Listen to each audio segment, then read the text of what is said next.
6학년 학생 여러분 안녕하세요. 이번 수학 시간에는 도전 수학 여러 가지 입체 도형의 부피를 구해보는 내용을 공부하겠습니다. 수학 교과서는 130쪽, 131쪽입니다. 130쪽 1번 입체 도형의 부피를 구해봅시다. 지금 이와 같은 모형의 입체 도형이 있어요. 아마 이와 같은 건축물을 가지고 실내가 이렇게 구조화된 입체 도형의 부피를 구할 건데요. 우리가 직육면체의 부피를 구했죠. 그런데 이것은 조금 달라요. 직육면체라고 하기는 어렵고 입체 도형이라고 할 수 있어요. 그래서 이와 같은 우리가 알고 있는 입체 도형이 아닌 부피를 어떤 식으로 구할 것인지 살펴보도록 할게요. 구하려는 것은 무엇인가요? 주어진 입체 도형의 부피, 이것을 우리가 구하려고 합니다. 어떤 방법으로 문제를 해결하면 좋을까요? 우리가 이 부분에 부피를 구하는 것은 알고 있는, 구할 수 있는 입체 도형의 부피로 바꾸어서 구하는 방법이 있겠죠. 예를 들어 우리가 직육면체 부피를 구할 수 있죠. 따라서 이렇게 생각을 해줄 수 있어요. 여기 이 부분이 없지만 추가로 이 부분이 있다 라고 가정을 해서 이렇게 이만큼의 부피를 구한 다음 여기 추가된 부분의 부피를 빼주면 우리가 구하고자 하는 입체 도형의 부피를 구할 수 있어요. 그렇죠? 왜냐하면 이 전체가 지금 직육면체고 이 추가된 부분도 직육면체니까요. 이렇게 구하는 방법이 있고, 또는 지금 이제 이 파란색이 아니라 새로 부분을 추가할 필요 없이 이걸 이렇게 나누는 거예요. 이렇게 나누어서 이쪽 직육면체, 또 이쪽 직육면체 나누어서 구하는 방법이 있습니다. 부피를 각각이요. 그 다음에 또 다른 방법은 이런 식으로 이렇게 나누면 이쪽 직육면체, 또 이쪽 직육면체, 직육면체 두 개의 부피를 각각 구할 수 있겠죠. 선생님은 여기서 이렇게 입체 도형을 늘려서 이 부분 전체의 부피를 구한 다음 그 다음 추가된 부분의 부피를 빼서 부피를 한번 구해줘 보도록 할게요. 자, 선생님은 큰 직육면체의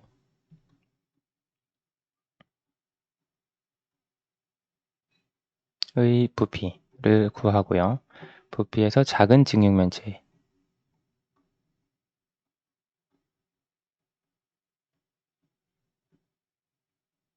작은 직육면체의 부피를 빼서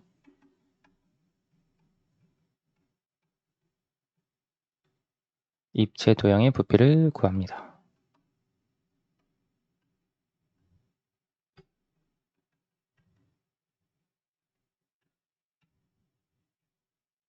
여기에 보면 평면 도형의 넓이를 구하는 방법과 비슷하지 않을까 친구가 얘기해 주고 있는데요. 이와 같은 부분의 넓이도 이 사각형의 넓이를 구한 다음 이 부분의 넓이를 빼줄 수 있죠. 또는 이렇게 나누어서 이쪽 사각형 구해줄 수 있고요.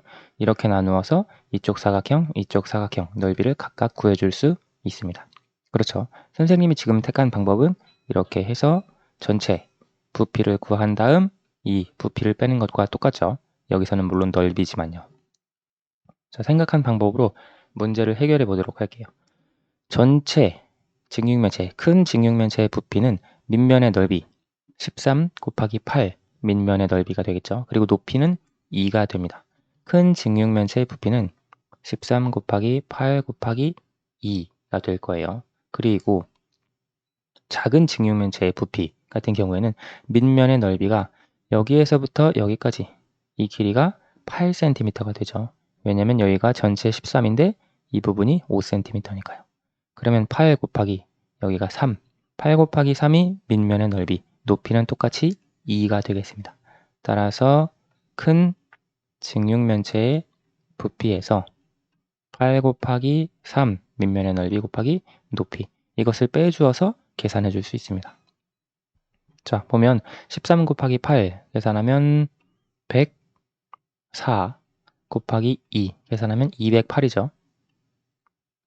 208 그리고 83, 24 2를 곱하면 48이 되겠죠. 208에서 48을 빼주면 160이 됩니다. 단위가 센티미터이니까 부피는 160 세제곱 센티미터다 라고 써줄 수 있습니다. 선생님이 아까 설명했던 다른 방법 있죠?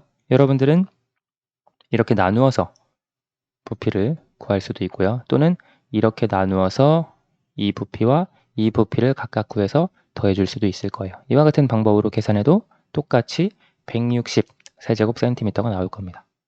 입체 도형의 부피를 바르게 구했는지 확인해보고 문제를 해결한 방법을 친구들에게 설명해보세요. 선생님이 3가지 방법 설명했습니다. 그래서 혹시 다른 방법으로 문제를 푼 친구들은 선생님과 똑같은 결과가 나왔는지 확인을 해보면 좋을 것 같아요.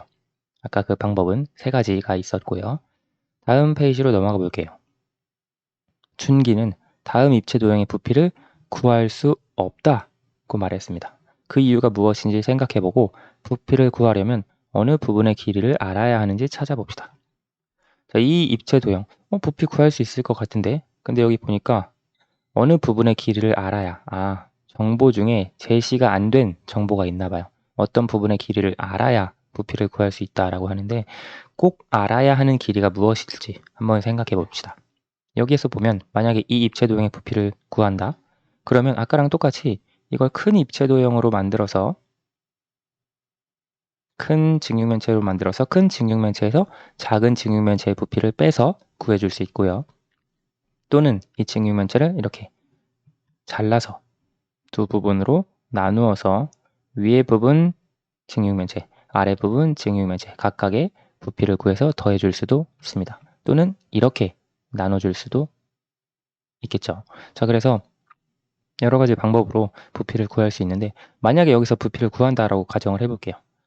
그러면 이쪽에 있는 선생님이 이렇게 나눠서 부피를 구한다고 했을 때 이쪽에 그려진 직육면체의 부피는 밑면의 넓이 3 곱하기 6 맞죠? 3 곱하기 6 18이고요. 거기에다가 5 높이를 곱하면 이 부분의 부피 구할 수 있는데요. 그럼 이쪽 부분의 부피 구해볼게요. 이제 이쪽 부분의 부피는 밑면의 넓이가 7 곱하기 6 42 그리고 높이가 지금 주어져 있지 않군요. 여기에. 그렇죠? 이 길이를 알아야 우리가 구해줄 수 있습니다. 이 입체 도형의 부피를요. 그렇죠? 지금 여기 전체가 5cm라고 했어요. 그러면 혹시 이 길이만 알더라도 이 길이는 구해줄 수 있죠. 왜냐하면 5에서 이만큼을 빼면 이 남은 부피가 되니까요. 그렇죠.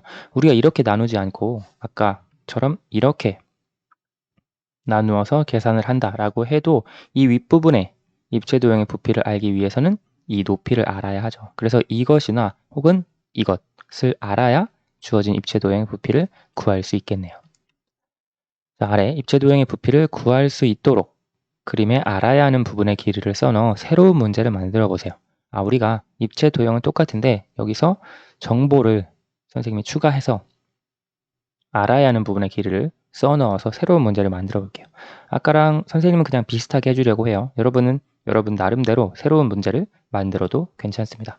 선생님이 문제를 만들기 전에 여러분 먼저 문제를 스스로 만들어서 선생님이 낸 문제를 여러분이 풀고요. 여러분이 낸 문제는 선생님이 풀 수 없으니까 우선 새로운 문제를 한번 만들어 보세요. 아까 알아야 하는 부분의 길이는 꼭 써 넣어야 합니다. 그리고 필요 없는 부분의 길이는 굳이 써넣지 않도록 문제를 한번 만들어 보시기 바랍니다. 영상은 잠깐 멈추시고요.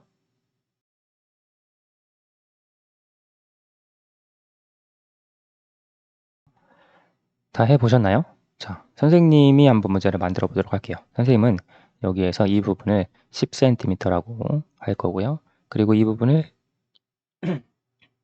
죄송합니다. 똑같이 5cm라고 하겠어요. 그리고 여기를 7cm 그리고 이 부분을 6cm라고 하고 여기에서 이 부분의 길이를 선생님은 2cm라고 하겠습니다. 자, 이렇게 길이가 주어져 있다면 이 입체 도형의 부피를 구할 수 있을 거예요. 그렇죠? 이 부분은 따로 주어져 있지 않아도 돼요. 왜냐하면 5에서 2를 빼면 3cm라고 하는 걸 아니까요. 그렇죠? 자, 그래서 이렇게 문제를 만들 수 있고요. 짝과 문제를 바꾸어 입체 도형의 부피를 구하고 짝이 만든 문제에서 몰라도 되는 길이가 있는지 확인해 보세요. 혹시 문제를 만든 것 중에 여러분 문제를 선생님이 볼 수 있으면 몰라도 되는 길이가 무엇인지 확인을 해줄 텐데 확인을 하기는 조금 어렵고요. 위에 처음 제시된 문제에서 우리 몰라도 되는 길이가 사실 있어요. 뭐가 있냐면 여기가 3cm라고 했죠. 그리고 여기가 7cm라고 했습니다. 그리고 여기가 7cm라고 또 써 있어요. 7과 7 중에 하나만 있어도 될 것 같고요. 그리고 3과 7 중에 하나만 있어도 됩니다. 왜냐? 이 전체 길이가 10cm라고 주어져 있죠. 따라서 이게 있기 때문에 3이나 7 중에 이 7도 없어도 돼요. 여기가 3cm라는 걸 알면 10에서 3을 빼서 이 길이가 7이다라고 하는 건 우리가 알아내 줄 수 있잖아요. 혹은 3을 없앤다면 여기가 7이다라고 하는 건 알려주어야죠. 그래서 이 문제에서도 몰라도 되는 정보가 있고요. 혹은 꼭 알아야 되는 정보가 빠진 것이 있었네요. 자, 그래서 선생님은 문제를 바꾸어서 부피를 구할 수 없기 때문에 이 입체 도형의 부피만 구해보고 마치도록 하겠습니다. 여러분들도 선생님이 만든 문제의 입체 도형의 부피를 한번 구해보세요. 선생님은 이렇게 나누어서 구하려고 하는데요. 이 입체 도형의 부피, 먼저 아래쪽 쟁육면체 부피를 구해주면 밑면의 넓이가 10 곱하기 6, 60입니다. 그리고 높이가 여기가 2cm니까 여기는 3cm가 되겠죠.